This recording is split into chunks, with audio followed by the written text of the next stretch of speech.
Leading dog trainer and behaviourist Doggy Dan has released a new book where he reveals how dogs may well hold the key to good parenting. He's with me now to explain.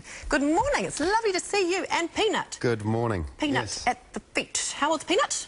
She's 8 years old. Okay, and you've got a couple of kids as well, so you're well set up to be talking about parenting and dog training because you've got the works. I think so. Yes. It says on the back of the book, it says, do you want a calm, peaceful household? Would you like your children to grow up well balanced? The resounding answer to that is yes, I would, and I'd like you to tell me how. Do you answer those questions in the book? Absolutely. I mean, the book touches on a lot of different topics. They're all very important topics, and I guess two of the topics which apply to both dog training and children.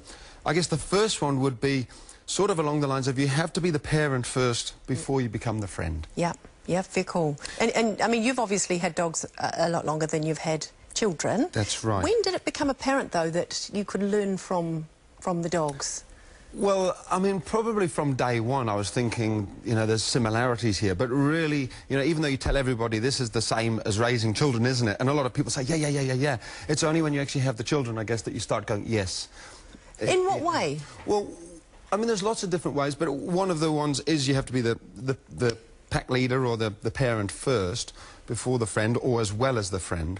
Another really key way is with dog training, it is so easy to keep saying, it's the dog, I've got a faulty dog. Yeah. And I think you can do the same with parenting. And the book is very much about saying, rather than the blame game of saying, my child this, my child that, look inwards and look what you can do and what you can change, and Yeah, fair call. The thing about you and your dog training is that you don't use force, you don't use aggression, loud voices, that sort of... I mean, how does it work? Well, that's right. I mean, with dog training, you know, I'm a fairly big guy, and I didn't want people seeing me rough and tumbling the dogs and saying, well, that's all right, you can manhandle the dogs like that, but I can't. So I've really, you know, helped develop this method, which is really about winning the dog's mind before you train the dog's body. And so how do you do that? And would that be the same with the children? Well, I think it is, because when you become the pack leader with the dogs, half these problems disappear. With the pack leader, though, with a dog, there would be only one, wouldn't there? But I'm thinking in a family, would there be, if there was a two-parent family? I must jump in there. With dogs, there can be lots more than one. Can there? That's a myth. Yeah, okay. There are lots more than one pack leader with dogs. But you need to be as the parent and the pack leader, you need to be the decision-maker, especially, obviously, when they're young. That's right. And so, as with children, you know, you can certainly have more people involved with the children, mum, dad, people who look after the dogs, nannies, all sorts of people there, minders, and they all really ultimately should be making the big decisions and showing the children sort of, look, you can switch off and be a child because I will take care of all the big decisions.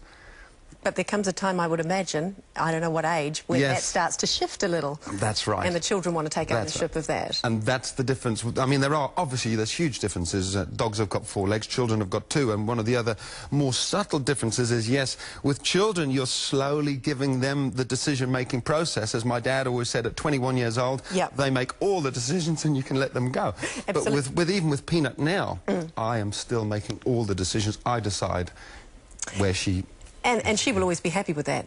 As long as you're feeding her and giving her love and, you know... Very happy dog. I make all the rules, all the decisions, and that's why she's not panting, she's not stressed, she's very happy. There's all this stuff going on around her. She's very chilled. She can relax. Yeah, do you need to be a dog owner in order to get the most out of this book, do you think? No, absolutely not. It's a parenting book. Yep. But if you're a dog owner, you get the added benefit of everything. You kind of can apply it to both. That's...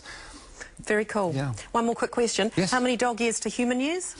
It's 7 years per year, very, very roughly, because all the breeds are sort of different, but the first year counts double. Oh, so when your dog 14 in the first year? Yeah, 14 pretty much, yeah. Okay, wow. Into teenagehood within 12 months. That's why people are struggling in that first year. Thank you, Doggy Dan. Oh, we need to get you back and talk more about this. Would love to. Thank you so much. Good stuff. You can find out more about Doggy Dan's book